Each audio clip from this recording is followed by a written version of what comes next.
Hey guys, welcome back to another episode of the Foundational Fathers podcast, where faith and family and fatherhood collide. I'm your host, Nick, the mute bass player, and today's episode, well, it's going to basically hit you a little differently today and hopefully hit your heart in a very powerful way. You see, my guest today is Mike McKenzie, an author, a real estate investor, and a man whose life was forever changed after a near-death experience in 2004. And his book, I Held the Hand of Jesus in Heaven, gives us a rare and raw glimpse into eternity. And what happens when heaven becomes more than just a belief? It becomes a moment that you'll never forget.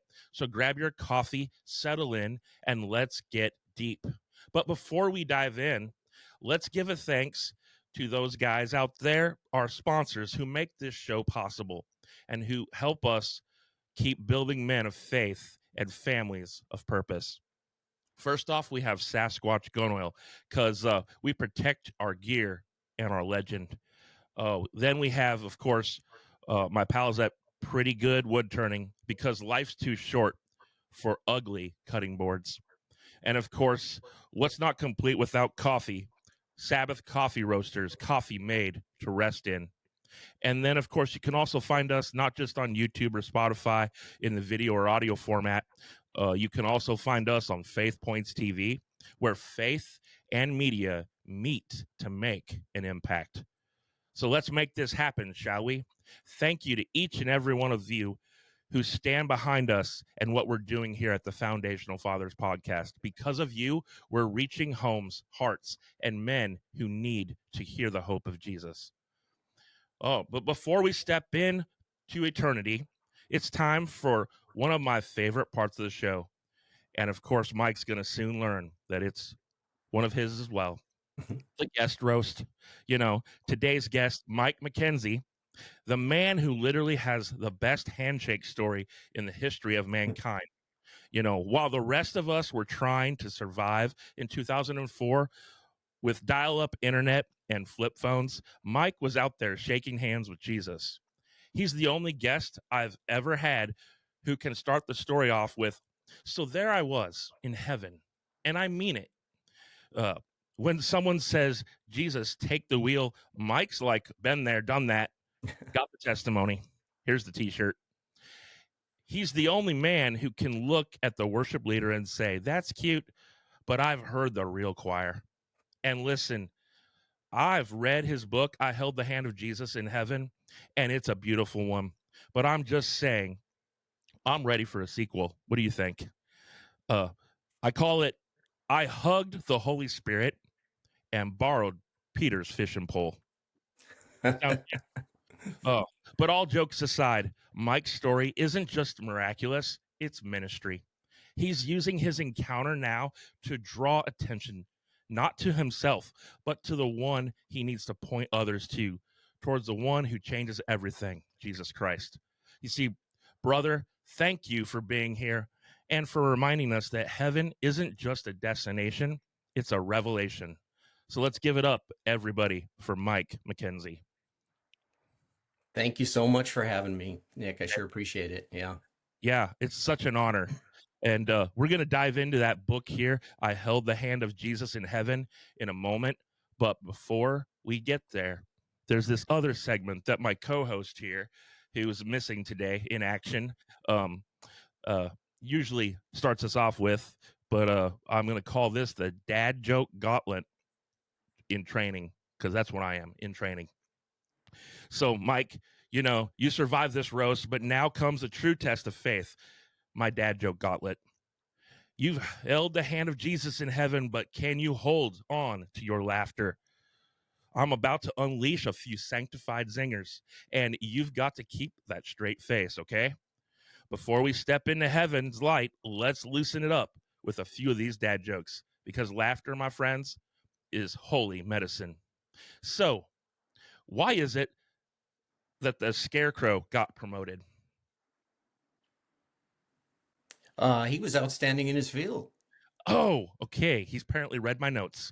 All right. Well, let's try them. Grandkids. Let's try this second one. What do you call a sleepwalking nun? Got me there. A Roman Catholic. And you know what kind of cars pastors drive? Nope. It's a convertible because it's all about the Son of God, that is. You know, also, why did Peter always carry a towel? Hmm. In case he needs to wash up on shore. Wow. And how do you know that Jesus was a good carpenter? Not sure. His crosswork still stands today. Oh my gosh. And you know, of course, we can't do any dad joke session without this one. Um, what is the best way to make holy water? Hmm. You boil the hell out of it. Oh, I got a few more though, because I'm on a roll. I'm just saying. I think Marcus should give me this more often. What do you guys think out there? Leave it in the comments. So, why did the Bible characters always like to play baseball? Hmm. Because it was in the beginning. I know, horrible. And why did the grapes stop in the middle of the road? Because he ran out of juice. Mm. You know, I don't know if you know how to build a boat, but I know a guy. Big And, boat. and speaking of Noah, what kind of lights did Noah use on that ark? Floodlights. And lastly, why did the coffee file a police report?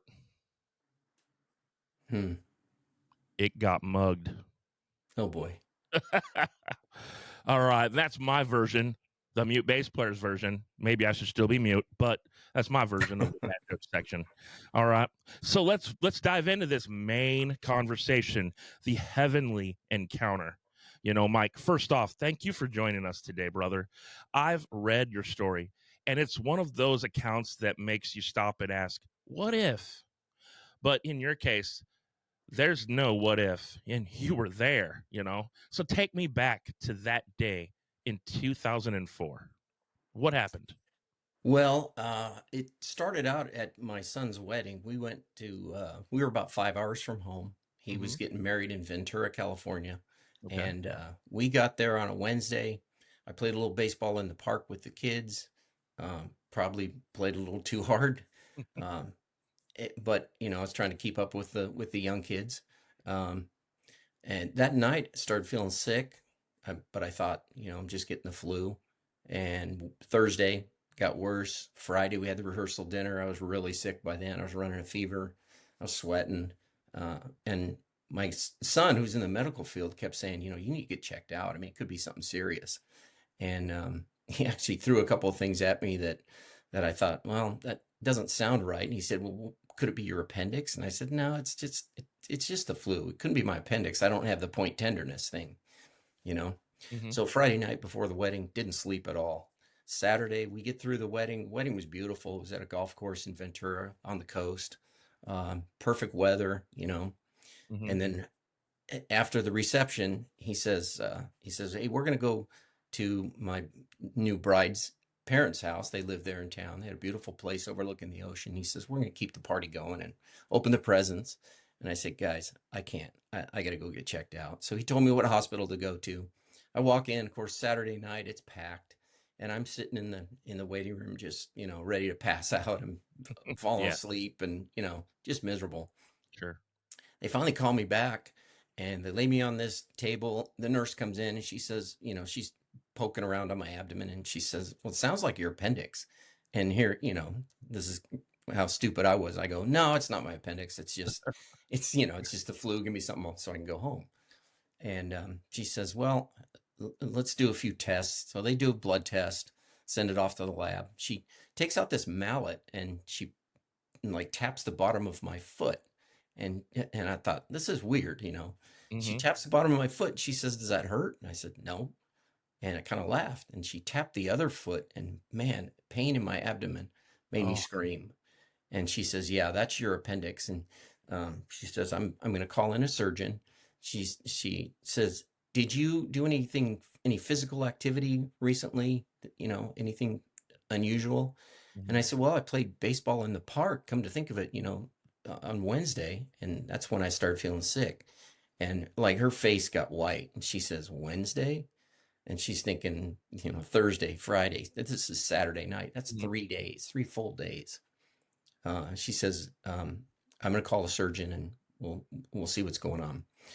Surgeon comes in, finds out about the 3 day thing, and he says, well, I think your appendix have ruptured based on your blood test. I got that back. My white blood cell count was super high. Mm. And he says, that's good because you're fighting the infection, but it also means that you've got some E. coli bouncing around in there. We need to get you back there quick. So they wheel me back to surgery. They burst open the surgical doors. They slide me over onto the surgical table. And all of a sudden, I look to my right and Jesus walks through the surgical doors. Hmm. And like a physical person, he's wearing a white robe, um, dark wavy hair, short beard. And it kind of surprised me because his skin color was different than what I'd been shown as a little kid, Mhm. and it was dark. He looked like an Arab guy. And I'm Mhm. like, wow, this is crazy. Like, what's going on here? And I kind of looked back around to see if anybody else was there, and everything else just kind of disappeared. It was like everything was just turning white. Mm. And he walks up to me and he holds out his hand and he says, I want to answer your prayer. And I'm thinking, my prayer, I mean, before I went into surgery, I was praying that I'd be okay, that everything would go well. Right. Right. Uh, but it sure didn't look like it was going to be. Jesus is here. I'm thinking I'm dead. Mhm. So I take his hand, and immediately we're standing in this field. It feels like I'm on a hill. I look down and I see this beautiful green grass. It looks perfectly manicured, but not like mowed. It's just perfect. Mhm. Dark green, and my senses were heightened to the point where I could count every single blade of grass touching my Wow. feet. I knew exactly how many blades were touching my feet. Hmm. And everything else around me is white, like super white, blinding white. And all of a sudden these light beams are coming from this other light. It's like a circular light. It looks like basketball size Okay. off in the distance, and it's shimmering a different kind of a white, but like the white is so blinding, I can't see, but I can see this thing. And it starts sending these light beams. They look like fluorescent tubes, but they're Mm. like 2 feet long. They're a little bit fatter, and they start zipping through all this white. And one comes right at my head and it hits me right in the forehead, and it goes right through me, and it warmed me like all the way down to my toes. Wow. And it made this like kind of a buzzing sound when it went through. It was really weird. Hmm. And then I look back where these things are coming from at that basketball shaped light, the shimmering light. Mhm. And all of a sudden, it's like somebody took all the white that was in front of me, like it was a veil or a curtain, and it Mhm. and it was pulled from my right to my left. So all of a sudden, this thing is just gone. Like all the white's gone. And now looking at this beautiful scenery. The grass below me gives way to these like beautiful little flowers, and they look like they're pastel colors, and they're kind of like dancing in the wind, but there's no wind, but they're moving. Mhm. And at the bottom of that hill, there's this huge city, like miles across. And right in the middle, there's this big golden dome. It looked like a Capitol dome, and there's other Capitol domes smaller around the city. And there's a lot of looks like church steeples sticking through this fog, because now that white fog or veil that was in front of me is now settled onto the city. So I can't see anything below the Sure. rooftops.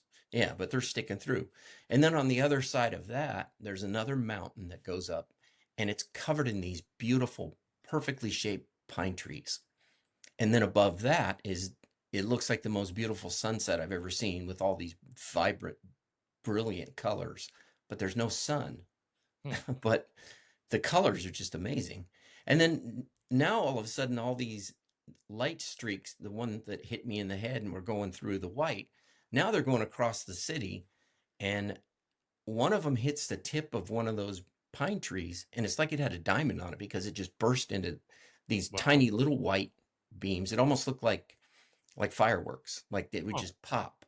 But it was all white against that beautiful colored sky. Mm-hmm. And then more and more of them hit, and it was like a fireworks show. There's fireworks going off all over, pow, pow, pow, everywhere in the sky.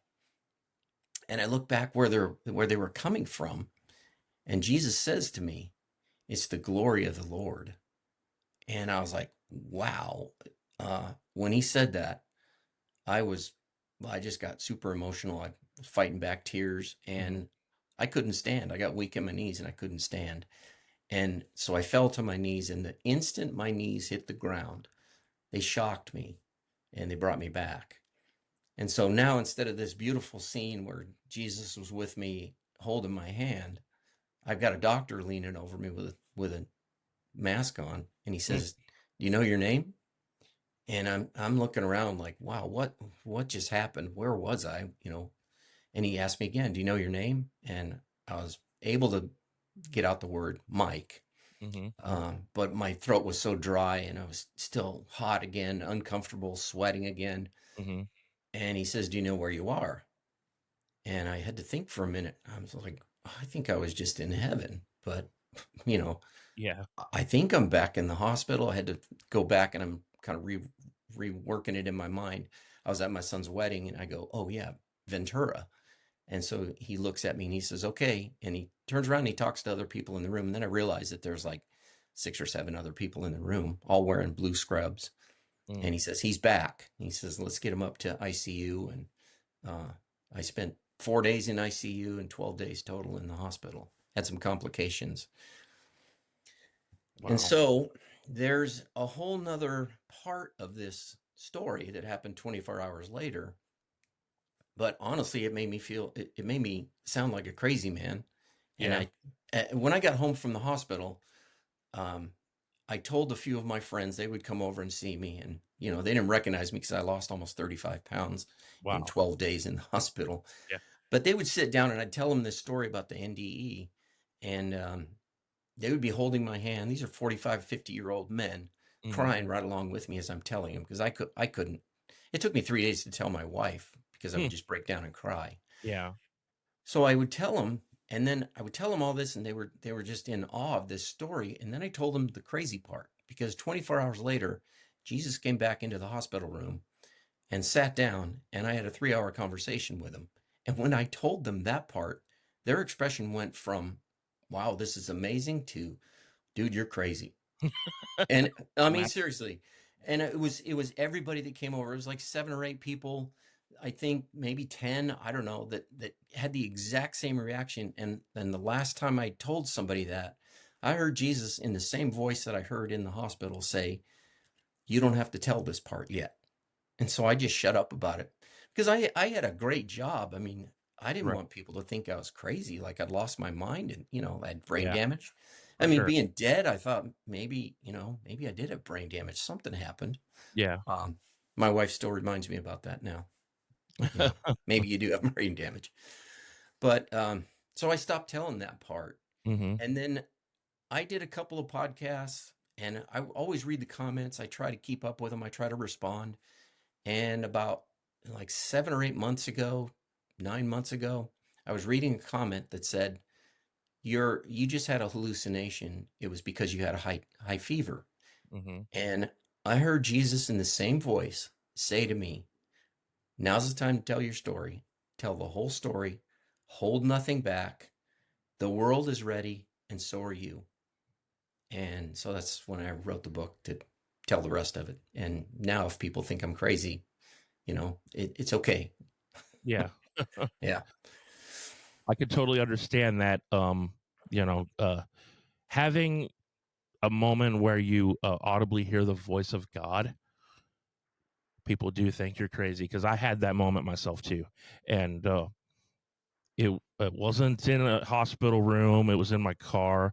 It was it was not after a near death experience. It was after my lowest point of my life where I thought, I wasn't worth it and that this life wasn't worth it, and I was ready just to call it quits. So I can understand. Uh, hearing the voice of God and knowing it is Him, like beyond a shadow of a doubt. So that's an incredible story, and for those of you out there who haven't had a chance to read his incredible book, it is, again, Mike, remind us of that book name. I held the hand of Jesus in heaven. Yeah. So definitely pick it up wherever you can buy literature, right? Yes. Yes. I prefer, the digital versions because I'm lazy, even though I do write books. We'll get to that later. Yeah, I like to read the digital version because you can sit in your bed or lay in your bed late at night and you know read yourself to sleep. But at least when I'm reading my own stories, I put myself to sleep. Uh, but no, definitely check it out wherever you can. That's an incredible story. Mike shares an experience that a lot of us often, you know, come to grips with. Like, is this a reality thing that can happen? Is it just a figment of my imagination, or you, like, even Mike, you kind of uh, touched on a little bit. Some people just think it's a phenomenon based on your condition that you might be in. Sure.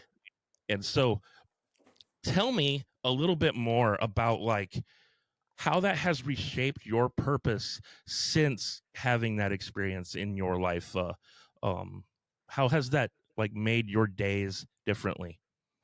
Well, back when this happened, I considered myself kind of a Sunday Christian. Church was Hmm. just something you did on Sunday. You came home after church and you watched the ball games, or golf, or whatever. Hmm. I wasn't really into um, like living a Christian life. I was a good guy. I mean, I would say, if anybody said, "Oh, what was wrong with you?" There's nothing wrong with me. I led a good moral life. I Right. was I was coaching a lot. A good role model for kids. But it wasn't. I didn't have Jesus walking with me every single day, every minute of every day, and I Hmm. just didn't really think about him unless it was Sunday morning. And we'd go to church once or twice, maybe 3 times a month, because it was good for the kids. I really wasn't doing it for me. I didn't get a lot out of it. I mean, I made good friends there, but it just was, I don't know, it just didn't have a lot of meaning. And then when this thing happened, Jesus became real. I mean, I always say he's a real guy. You know, I held his hand. I know he's a real person. And you talk about hearing the voice of God. I've since that time, it's like the veil between me and the Lord has thinned because I've heard his voice many times. Yeah. And and along with it comes proof that, yeah, that really was Jesus talking to you. Hmm. So the real change took a while, because when he said the world is ready and so are you, he went to work on me and he changed me, but it took a long time. It took a long time before I was like, okay, I'm all in. You know, I'm living for you, Jesus, and you are number one in my life, and it did take a while. So I certainly wouldn't wish a near death experience on anybody, Yeah. but that's what it was going to take for me. Yeah. I'm really analytical. I always say I need to take apart the watch to see the gears and the springs to know how it works. And Jesus knew that. He Yeah. created me, so he Yeah. knew the mind. He knew what it was going to take, and he also knew what I was going to do with the story. Yeah.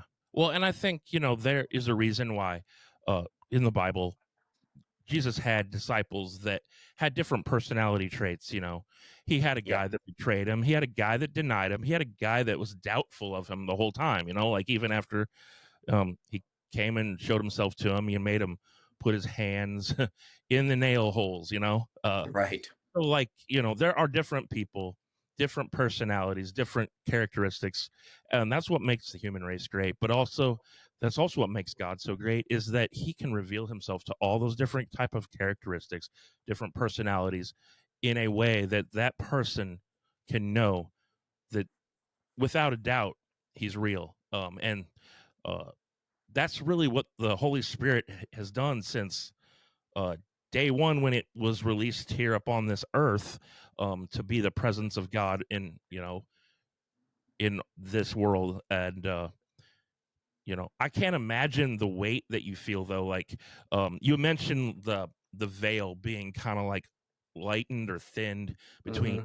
between you and God. I can understand that as well myself. Since I heard the voice of God like an audible way, I have had this heightened sense of like I can kind of like almost tell when somebody's going through something, and pretty much be able to nail the you know I can hit the head on the nail basically every time. And it's it's a heightened sense of awareness, but I think it's a gift of God just being able to like know if somebody's going through something, how I can help them.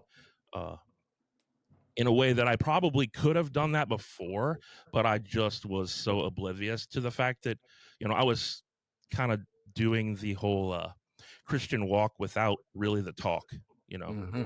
beforehand. And now it's like my wife and I kind of are different people now. I'm the one who talks all the time. And before all this happened for me, she was the one who talked all the time. So we've kind of flipped roles, but I think God kind of knew that was coming and prepared us for this. Um, and It's been an awesome experience to walk out in obedience the plans that God has for you. And I'm pretty sure that you could also agree with me on that statement. Walking in obedience with God is not a shameful act or a regretful act, but more of like a blessing and an honor. Wouldn't you agree? Absolutely. Yeah. You can tell people what it's like, but it's so rewarding, especially when something happens where you just go, wow, God, Right. that was all you. And, you just give him all the praise, all the glory. It's Yeah. very, very rewarding life. And would you say that's really helped shape your family? And as a role as a father, but also as a grandfather, and like just a husband, and maybe a mentor or a heavenly brother to another guy in your community. Yeah, yeah, absolutely. Yeah. I really feel like what he called me to do it's 21 years ago now. Hmm. It took me 20 years or so to really figure it all out and to say, okay, I'm all in. And now that I'm all in, I have people emailing me, messaging me, commenting on Facebook or social media and Absolutely. asking for advice. And gosh, I mean, it's very rewarding. I spend a lot of time in prayer for people that contact me. And and it's funny because I get other people that will contact me and say, hey, I need prayer for this, or I'm asking you to cast out demons. I mean, I get that one too. Hmm. That blows me away. Yeah. And I have to tell them, look, I'm nothing special. You Right. have the same power that I do. If you have the Holy Spirit living in you, you can cast out demons. You can do everything that I can do. Yeah. So, and probably more because you're close to the situation. So, Yeah. yeah. I find it great though, like when people come and ask me for advice or prayer or something, Hmm. it's kind of really um humbling and a blessing all in the same time. Is like when you can be in prayer for like your brotherhood around you or your family or your community around you, and somebody comes into your circle and says, hey, can you pray for me? I'm like, dude, I've already been praying for you for that. i've already been I've already kind of sensed that something was going on, and I've already been in your corner already in this. But yes, I'll continue to do that. Just keep me in the loop and let me know how it's going, how the struggle's going. I am involved in a recovery program at our church. It's called Regeneration, and um, there have been a few guys that have walked through the door that I just knew that God was going to use them in a way that they didn't realize, like they came through the door thinking that their story was nothing, right? And that God can't use them. And then like a year later, I'm like, wow, look at the change that God has done in you. Because it's not the book, it's not the program, it's not you, it's not me, it's God. And you Yeah. putting the effort into to meet with Him, and to be a child of God. And so it's really a blessing to be able to see those lives changed in front of you. And and know that it's not you, that it's God who himself is changing lives, and you're just happy to be the vessel that's being used, or maybe just the bel air at the door opening it for them so they can Right. walk through and meet with Jesus, you know. Uh so like I wrote a book, it's called Unmuted, and uh for years I've been known as the mute bass player, thanks to my guitar player from high school and college. But God has been telling me to it's my time to speak, right? And so I wrote this book called Unmuted. It's a devotional based book that you can find anywhere you can buy literature, and it's a quick read, but it's meant to be a daily read, so that's why it's a quick read. But God is telling me that I have a story, yes, but God is telling me to tell others, and I'm sure that you've been doing the same thing with your story, is that everybody has a story and everybody's story is worth it. Right. Everybody's story has a means to an end, and that's to proclaim the name of Jesus and make his name higher. The Bible talks about, this particular small verse in the Bible, and it's not Jesus wept, although he did do that. It's I must decrease so he can increase. And that is a huge like motto for me to roll by. Like, so I'm a bass player. I like to play guitar, but mainly I've been playing bass for the last 35 years or so. And I have I have a good groove, a good meaning, a good solid foundation in the back. Just holding down the groove, just making the scene um playable for those musicians that need to stay in the pocket, and you know tolerable for those people who need to hear the music, like, and being able to worship in the throne room of God, right? And uh that was my purpose for so long, but it's everybody's purpose to be that same person, to lay the groundwork, lay the foundation, lay um the throne room doors open for their family, their community, their brotherhood, to be able to worship at the feet of Jesus, to be able to experience the blessings that God has for them, not only in their family but in the lives that they meet. And I think your story, has a very profound uh, meaning for that. Like, God didn't just come in to that room, and hold your hand that day for no reason, just to say hi. Right. He said you had a purpose and you have been missing it. You've been missing the mark, but I'm here to show you you have a purpose, and let's get to it, right? Like you're a coach, right? Like, get Hmm. up. Let's play your role. Let's you're supposed to be doing this part for the team. So get up and let's get to it, you know. Right. Right. Um would you say that meeting people through your author experience has kind of giving you that blessing, that type of encouragement to keep doing what you're doing? Definitely. Yeah. When you hear from somebody, um, whether in person or whatever, uh, it's like God's kind of patting me on the back, saying, "Listen, I'm proud of you. You finally. It took you a while, Right. but you did it. This is your purpose, and it's not. It's I don't want any glory. All the glory goes to God Yeah. and kingdom, and it's all about kingdom work for me now. So yeah, it's great to hear people say that, but that I've my testimony is giving them inspiration. But I'm just like, it's not me, you know. Right. Yeah. And everybody's got a testimony, like you said. Yeah. Maybe yours is still being written right now, Right. but God can use it for His glory. He can use anything for His glory. Yeah. Just have to be open to it. Yeah. Yeah. I did a funeral a month or so ago for a friend of mine who lost the battle to alcoholism, and uh it Mm. he struggled with it for a while, but you know at the end, I was able to say these words in his funeral, is that, well done, good and faithful servant. Like, even though we have struggles, we're human, and we're on this earth. We're not in heaven, right? So we're Right. going to have struggles. But you know what the cool thing about all of those struggles are? If we walk with God, if we're following in his footsteps, we can hear those words at the end of our life and the beginning of our next that says, "Well done, thou good and faithful servant."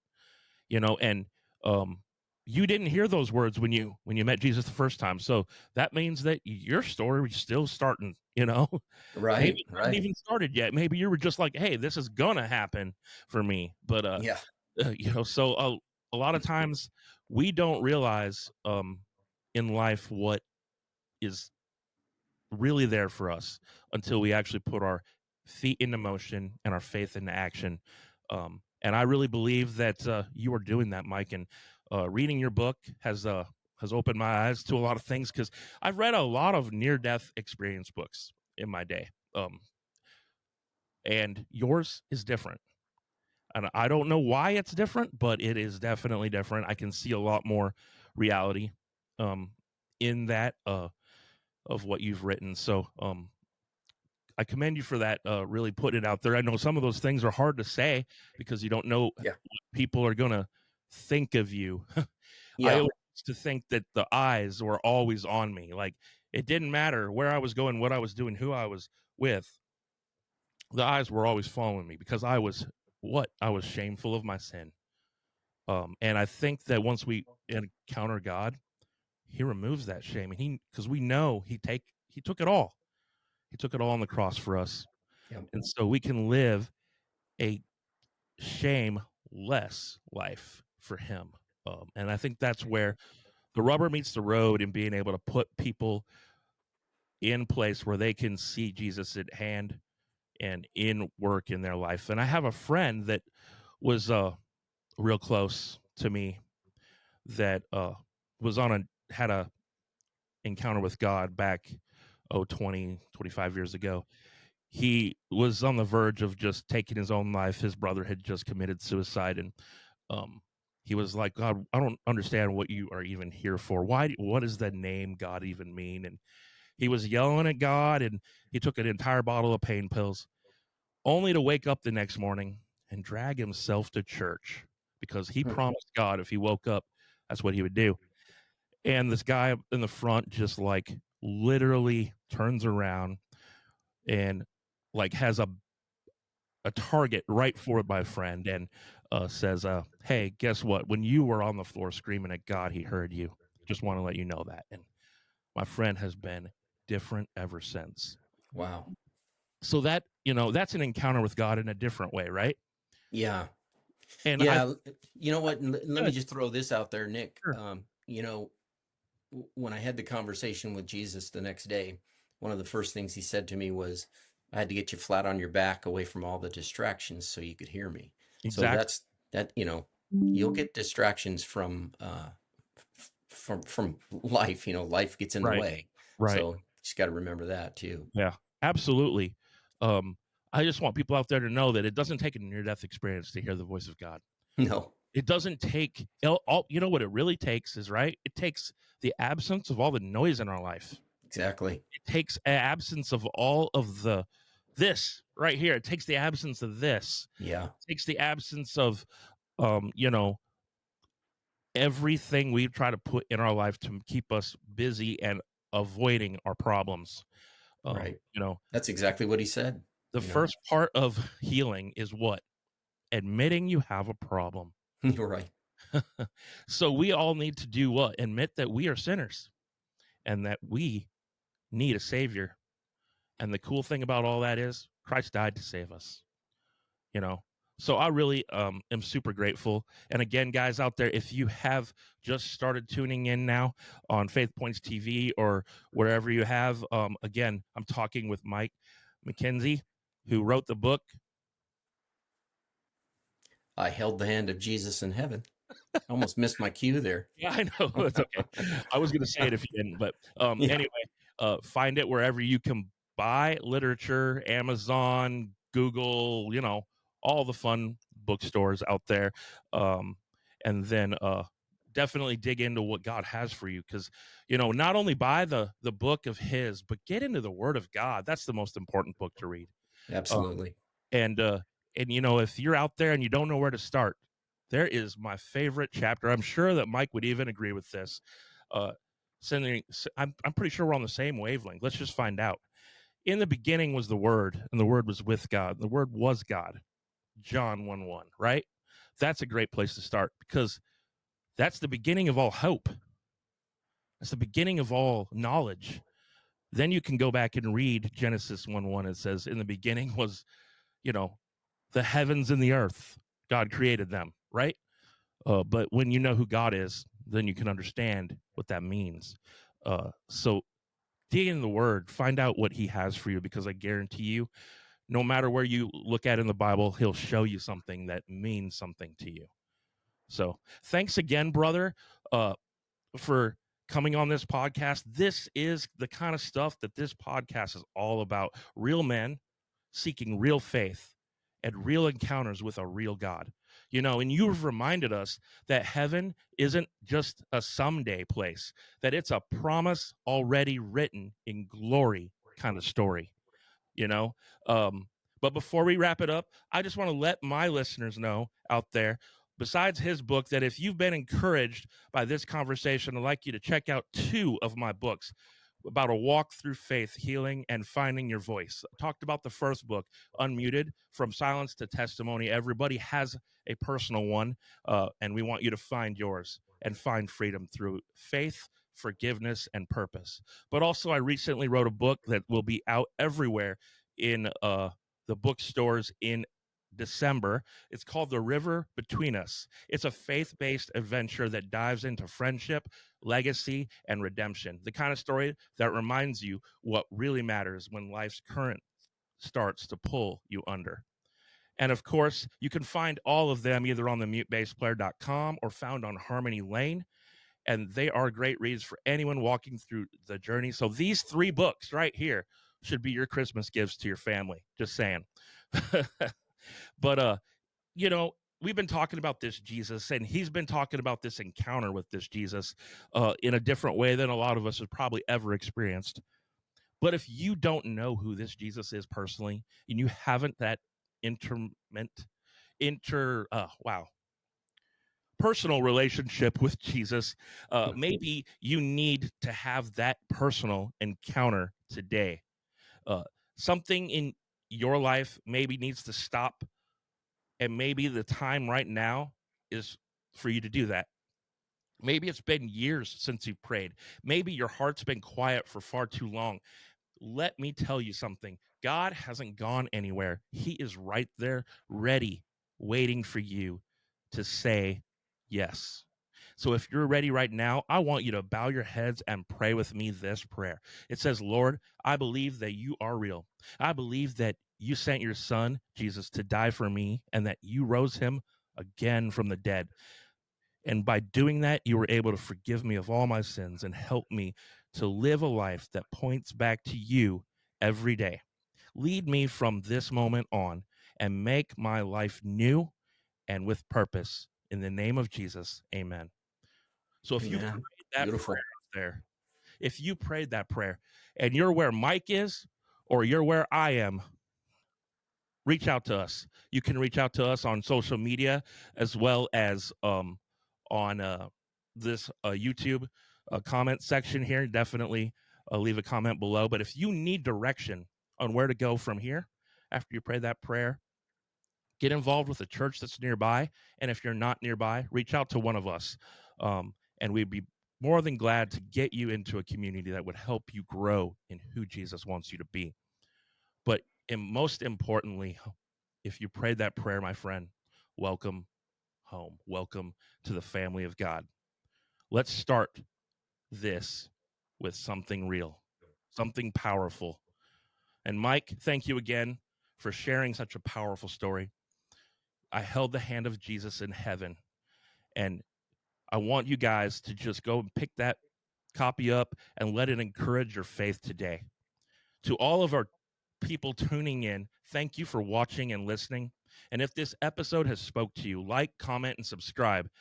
it really does help us reach more people who need hope. And remember, duct tape fixes everything that faith doesn't, but I guess God fixes everything else, right? Hmm. So I'm Nick Sash, aka the Mute Bass Player, and this has been the Foundational Fathers Podcast. We will see you